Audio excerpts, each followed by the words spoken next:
খুব ভালো আছি। তো আজকে তোমাদের ব্লগের শুরুতেই জানাই শুভ রথযাত্রার অনেক অনেক শুভেচ্ছা ও ভালোবাসা। আজকে হচ্ছে শুভ রথযাত্রা, আজ শুক্রবার, এখন সকাল 11টা বাজে। ব্লগটা আমি 11টা থেকে শুরু করলাম।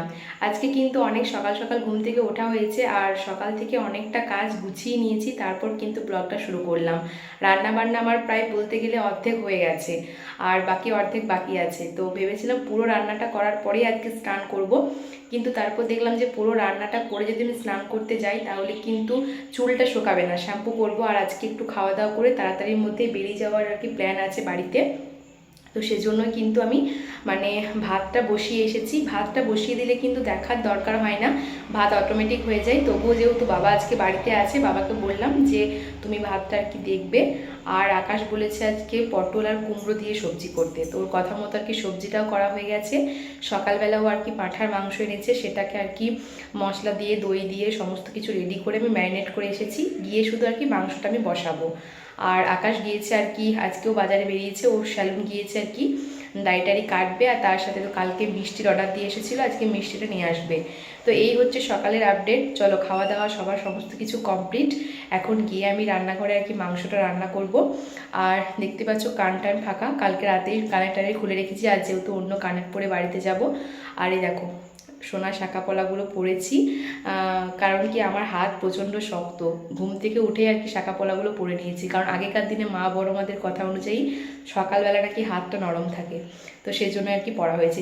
যাই হোক, চলো অনেক বকবক করে নিলাম, এখন নিচে যাই, নিচে গিয়ে আমি রান্নাবান্না শুরু করি, আর তোমাদের সাথেও একটু একটু করে শেয়ার করি। চলো, ভাতটা হয়ে গেছে, তাই রান্নাঘরে এসে দেখছি বাবা আর কি ভাতটা উবুর দিয়ে দিয়েছে। আর আমি তো স্নান করতে যাবার আগে দেখো এখানে আর কি বড় বড় করে পেঁপে আলু সমস্ত কিছু কেটে রেখেছিলাম মাংসর মধ্যে দেব বলে। এইদিকে পেঁয়াজ কুচি করে রেখেছি, আর মাংসটাকেও তো সমস্ত কিছু মশলা দিয়ে ভালো করে ম্যারিনেট করে রেখে গিয়েছিলাম। এইটা আর কি চটজলদি রান্নাটা আর কি আমার হয়ে যাবে, অনেকটাই হাতে হাতে গুছিয়ে রেখেছিলাম। তো দেখো এই যে আমি এখন রান্না বসিয়ে দিলাম, মানে সবার প্রথমে ডুমো ডুমো করে আলু কেটে রেখেছিলাম, সেগুলোই তেলে ভেজে নিচ্ছি। মাংসর মধ্যে আলু দিলে কিন্তু খেতে বেশ ভালোই লাগে। আর যখন আলু ভাজছিলাম তখনই দেখছি আকাশ চলে এসেছে আর কি বাজার থেকে। আর ও দেখো স্যালুন থেকে একদম দাড়ি কেটে ফ্রেশ হয়ে এসেছে, যতই হোক আর কি শ্বশুরবাড়ি যাবে বলে কথা, তাই না? আর এইদিকে এই যে থলির মধ্যে আছে আর কি মিষ্টি, যে মিষ্টিটা কালকে অর্ডার দিয়ে এসেছিলো, তার সাথে আর কি ফ্রুটি চকলেট এসব আর কি অনেক কিছু নিয়ে এসেছে। ফ্রুটিটা আমাদের বাড়ির জন্যই, আর আমাদের বাড়ি থেকে ওর পিসির বাড়ি যাব, ওখানে একটা পুচকে আছে, তোমাদের সাথে শেয়ার করব গিয়ে, তো ওর জন্য এই যে 1 প্যাকেট চকলেট আনা হয়েছে। তো এইসব আর কি টুকটাক কাজকর্ম ছিল, এগুলো নিয়েই আর কি অনেকটা দেরি হয়ে গেছে। আর এই যে প্যাকেট এনেছে মিষ্টি ভরার জন্য। তো আলুটা আর কি ভেজে তোলার পর দেখো আমি এখন পেঁয়াজ কুচিগুলো তেলের মধ্যে দিয়ে দিলাম, আর তারপর আর কি এখন মাংসটাও দিয়ে দিয়ে আর কি অনেকক্ষণ কষাচ্ছি। আমি প্রায় অনেকক্ষণ পর আর কি ভিডিওটাকে অন করলাম, তো প্রায় মনে হয় 15 মিনিট মতো কষানো অলরেডি হয়ে গেছে। এরপর একদিকে গরম জল বসিয়েছিলাম, গরম জল দিয়ে কিন্তু মাংসটাকে সেদ্ধ হতে দেবো। আর এই পাঁঠার বলো বা মটন বলো, সেদ্ধ হতে কিন্তু অনেকটাই টাইম লেগে যায়। প্রায় 1 ঘন্টা ধরে আমি মাংসটা রান্না করছি, মানে কষানোর পর মনে হয় প্রায় 1 ঘন্টা মতো জল দিয়ে ঢাকা দেওয়া হয়েছে, এখনও পর্যন্ত ভালোভাবে সফট হয়নি। আমার এই জন্যই আর কি খাসি পাঠা এসব রান্না করতে না বিরক্ত লেগে যায়, জানো তো। চিকেনই ভালো, চিকেন কি সুন্দর, তুমি কষতে কষতেই তোমার সেদ্ধ হয়ে যায়। এরপর ধরো মানে এখন যা সেদ্ধ হয়েছে মাংসটা কন্ডিশন দেখে এলাম, মোটামুটি খাওয়া যাবে, ঠিক আছে, কিন্তু বাবার অসুবিধা হবে, বাবার দাঁতের প্রবলেম, বাবার একটু সফট দরকার। কুকারে দিলেই ভালো হতো, কুকারে দিলাম না, ভাবলাম পেঁপে আছে তাড়াতাড়ি সেদ্ধ হয়ে যাবে, আর কুকারের থেকে না কড়াইতে টেস্টটা ভালো হয়। তো কী আর করা যাবে, চলো এই যে বসলাম, ভাবলাম কোথায় আজকে একটু তাড়াতাড়ি খাওয়া দাওয়া করে নেব, তাড়াতাড়ি খাওয়া দাওয়া করে একটু রেস্ট করব। বাবা একদিকে স্নান করতে গিয়েছে, আকাশ একদিকে স্নান করতে গিয়েছে, আর আমার রান্নাই বোধহয় হবে না। তো চলো রান্নাটা ফাইনালি হয়ে যাক, ফাইনাল লুক তোমাদের দেখাচ্ছি কেমন হলো। একদম পেঁপে দিয়ে আলু দিয়ে পাতলা করে আর কি পাঁঠার ঝোল করছি, পাঁঠার ঝোল। তো চলো বান্নাটা পুরোপুরি হয়ে যাবার পর আমি আবার ফিরে আসছি তোমাদের সামনে।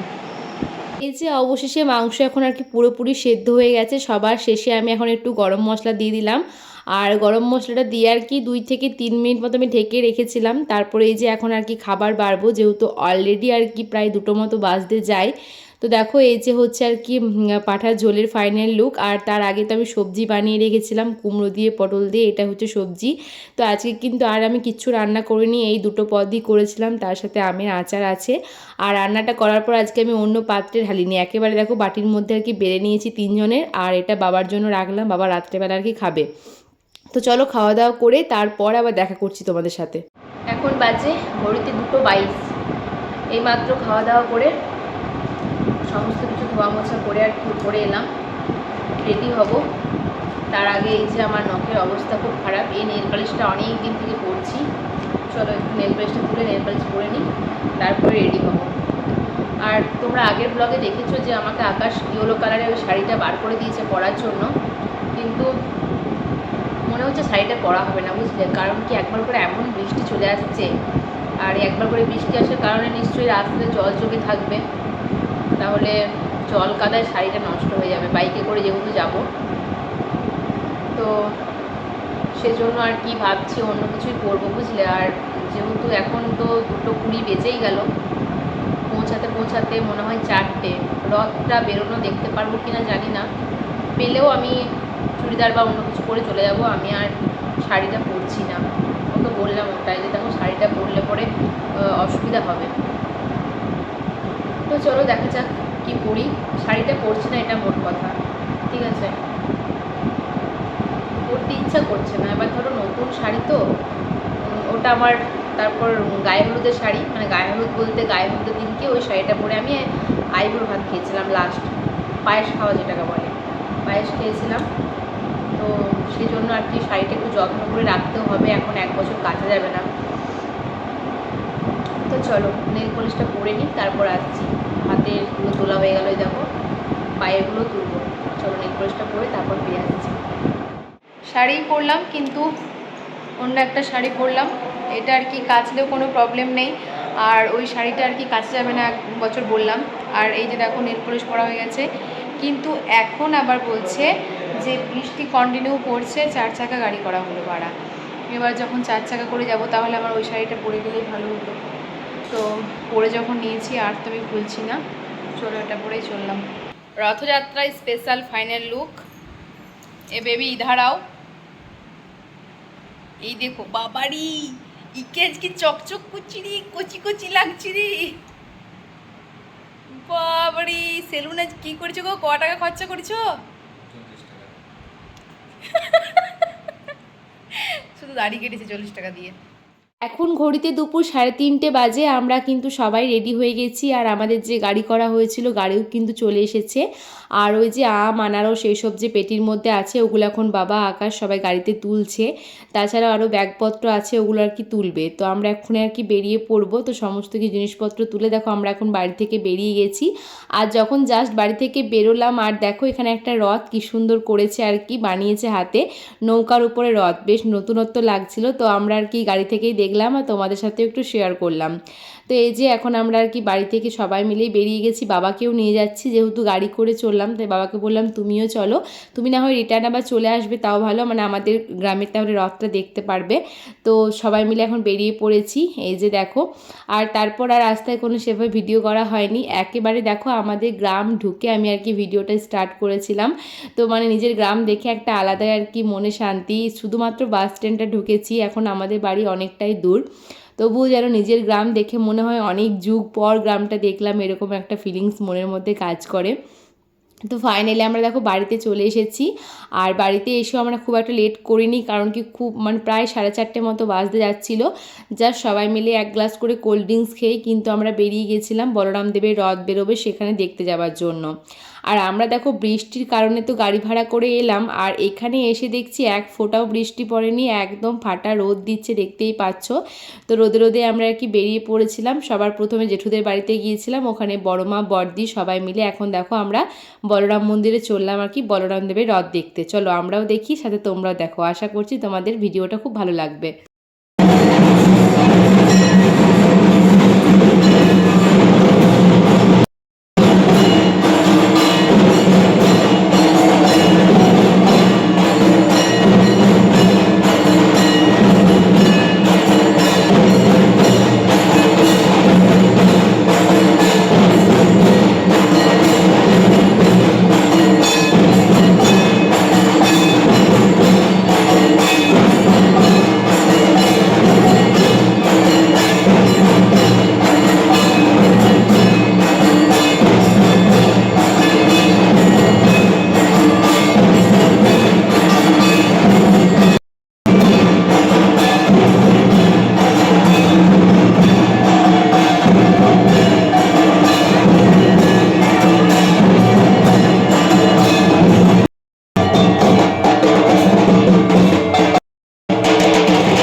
সমস্তটাই দেখো বেরিয়ে পড়লো, তার সাথে কিন্তু বাবারা, তারপর আকাশ, ওম ভাই সবাই কিন্তু চলে গেল। আর আমরা কিন্তু এবছর একসাথে রথ দেখতে পারবো না, এটা আমাদের বাড়ির নিয়ম। হয় একজন দেখতে পারবে, হয় আকাশ না হয় আমি। তো আমি তো প্রত্যেক বছরই দেখি, তাই আমি এবছর আর রথের মেলায় যাইনি। আকাশ, ভাই, ওম ওদেরকে সবাইকে নিয়ে আর কি মেলাতে গিয়েছিল। আর এই যে ভিডিওটা দেখছো, বলরাম দেবকে রথ থেকে আর কি রথ মঞ্চে চাপানো হচ্ছে, এই ভিডিওটা কিন্তু ওখানে গিয়ে আকাশ করেছে, তাই আমি তোমাদের সাথে শেয়ার করছি। আর ও তো মেলাতে গিয়েছিল, তাই আমার আর কি দেখা হয়ে গেল। আর তারপর মানে বলরাম মন্দির থেকে বড়দি বললো যে চল রথের সাথে সাথে যাই, আমরা গোষ্ঠডাঙ্গা হয়ে বাড়িতে চলে আসবো। তো যখন গোষ্ঠডাঙ্গাতে এলাম, বড়দিকে বললাম তুইও একবার মেলা থেকে ঘুরে আয়, আমি না হয় বৌদিদের বাড়িতে একটু বসছি। দেখো আমি যে বৌদিদের বাড়িতে এসেছি, বৌদি এখন ঋতিকা চুল বাঁধছিল, আর এদিকে অঙ্কু তো বেশ সুন্দর করে সাজুগুজু করে বসেছিল, দেখতেই পাচ্ছ। তো ওদের বাড়িতে বেশ কিছুক্ষণ টাইম কাটিয়েছিলাম। তারপর বড়দি যখন এলো, দেখো প্রচুর বৃষ্টি শুরু হয়ে গেছে, মানে বৃষ্টির জন্য কিন্তু আমরা অনেকক্ষণ আটকে পড়েছিলাম, বাড়িতে যেতেই পারছিলাম না। এদিকে বাবা, আকাশ সবাই কিন্তু বৌদিদের বাড়িতে চলে এসেছিলো। তারপর আমাদের গাড়িটাকে ডাকা হয়েছিল, গাড়ি করে সবাই বাড়িতে এসেছি। আর আসার পরেই কিন্তু যে 4 চাকা গাড়ি করে এসেছিলাম, ড্রাইভার তো খুব তাড়াহুড়ো করছিল, তো বাবাকে নিয়ে আর কি বেরিয়ে গেছে, আমি আর কোনো ভিডিও করতে পারিনি। তো তারপর বাড়িতে আসার পর দেখো আমি এখন পায়েস বসিয়ে দিয়েছি, যেহেতু আজকে আমার বাবার জন্মদিন, আমি প্রত্যেক বছরই রথের দিনে পায়েসটা বানাই। তো এইদিকে পায়েস হচ্ছিল, আর একদিকে দেখো এই যে ফ্রাইড রাইসের জন্য আমি মানে ভাতটা বসিয়ে দিয়েছিলাম। তো এইদিকে আর কি ভাতটা সেদ্ধ হোক, ততক্ষণ আর কি অনেক কিছু রান্নাবান্না আছে যেগুলো আর কি মা আমাকে হেল্প করে দিচ্ছিল, আর আমি কিন্তু সমস্ত রান্নাবান্নাগুলো করেছিলাম। আর বৃষ্টির জন্য যেহেতু আটকে পড়েছিলাম, তাই আর কি প্রচণ্ড তাড়াহুড়ো করছিলাম। দেখতে পেলে গ্যাসে আর কি দুটো ওভেনের মধ্যে একদিকে বসিয়েছিলাম পায়েস, একদিকে বসিয়েছিলাম ফ্রাইড রাইসের ভাতটা। আমি এখন ইন্ডাকশানে পনিরগুলো ভাজছিলাম, কারণ কি যদি গ্যাসের জন্য অপেক্ষা করতে যাই তাহলে কিন্তু অনেকটাই লেট হয়ে যাবে। তো এদিকে চিলি পনির করব, তাই পনিরগুলো আর কি ভেজে নিচ্ছিলাম। তো দেখো এই যে ফাইনালি এখন বাবার জন্য পায়েসটা বানানো হয়ে গেছে, বাবাকে প্রথমে দেবো, তারপর আমরা সবাই একটু করে খেয়েছিলাম। আর এখন এই যে ফ্রাইড রাইসের জন্য যে সবজিগুলো, গাজর, ক্যাপসিকাম, তারপর বরবটি, বিনস, এগুলো সব কিন্তু মা কেটে রেখেছিল, মানে সমস্ত কেটে বেটে জোগাড় করে রেখেছিল, আমি জাস্ট রান্নাটা করেছিলাম। তো এই যে এখন ভাতও হয়ে গেছে, সবজিগুলো ভাজা হয়ে গেছে, কাজু কিশমিশ সমস্ত সবজি দিয়ে এখন ফ্রাইড রাইসটা আর কি চিনি গুঁড়ো দিয়ে মিক্স করে দিলাম। আমি এইভাবে ফ্রাইড রাইস বানাই, দেখতেই পাচ্ছ ঝরঝরে খুব সুন্দর ফ্রাইড রাইসটা বানানো হয়েছিল। তো এইদিকে ফ্রাইড রাইস বানানো কমপ্লিট, আর একদিকে কিন্তু চিলি পনিরটা আমি করে নিয়েছি। আমি কিন্তু কোনো ভিডিও করিনি, ব্লগ অলরেডি অনেক বড় হয়ে গেছে। তো এই যে চিলি পনিরের ফাইনাল লুক দেখতেই পাচ্ছ। আর তারপর কিন্তু আমি চিকেন কষাও বানিয়েছিলাম। তো চিকেন কষাটা কিন্তু আমি শেয়ারই করিনি, একেবারে আর কি সবাইকে খেতে দেওয়ার সময় দেখো আমি একটু আর কি শেয়ার করেছি তোমাদের সাথে। তো দাদা, ওম, ওদের দুজনকে কিন্তু আমাদের বাড়িতে আজকে খেতে বলেছিলাম। তো সবাই এখন খেতে বসে পড়েছে, আকাশ, ভাই, দাদা, ওম সবাই একসাথে বসেছিল। তো এই যে সমস্ত খাবার টাবার দিয়ে দিয়েছিলাম, আর খাবারগুলো বেড়ে আর কি সাজিয়ে দেখাতে পারিনি, কারণ কি সবাইকে পাতাতে খেতে দিয়েছিলাম। তো এখন এই চিকেনটা দিয়ে দিলাম। তো এই ছিল আজকের রাতের মেনু, পায়েস, মিষ্টি ছিল, আম ছিল, তার সাথে এই যে ফ্রাইড রাইস, চিলি পনির, চিকেন কষা, সবাই মিলে খাওয়া দাওয়া করছিল। তারপর আমিও আর কি খাবার বেড়ে নিয়ে ওদের পাশেই বসে পড়েছিলাম। আর মা আমার জন্য আর কি গরম ভাত করেছিল, ফ্রাইড রাইস খুব একটা পছন্দ করি না। তো দেখো আমি এই যে ভাত, চিলি পনির, 2 পিস মতো চিকেন নিয়েছিলাম, একটু সবজি, আর আমি যেহেতু লেজা খেতে পছন্দ করি, তাই মা আমার জন্য মাছের লেজা রেখেছিল। সব একসাথে খাওয়া দাওয়া করে এই যে এখন উপরে চলে এসেছি। মানে আজকে আমাকে ও মোটাই বলছিল তোমার তো কিছু বাকি থাকলো না, চিকেন, পনির, মাছ একসাথে খেয়ে নিলে, যদিও একসাথে এগুলো খাওয়া ঠিক নয়, তবু আর কি করবো, একটু করে সবই টেস্ট করেছি। তো খাওয়া দাওয়া করে যে এখন উপরে এলাম, সবাই এখন শুয়ে পড়েছে। আর এই যে ও এখন বসে বসে মানে শুয়ে শুয়ে ফোন ঘাঁটছে। তো চলো বন্ধুরা, আজকের ব্লগটা আমি এখানেই শেষ করছি, দেখা হবে নেক্সট ব্লগে। ততক্ষণ পর্যন্ত সবাই ভালো থেকো, সুস্থ থেকো। আশা করি তোমাদের ব্লগটা ভালো লেগেছে, যদি ভালো লেগে থাকে তাহলে like, comment, share and subscribe করে দিও। আজকের ভিডিওটা এখানে শেষ করছি, কালকে সকালবেলা নতুন একটা ভিডিও নিয়ে আসছি। চলো আজকের মতো সকলকে গুড নাইট।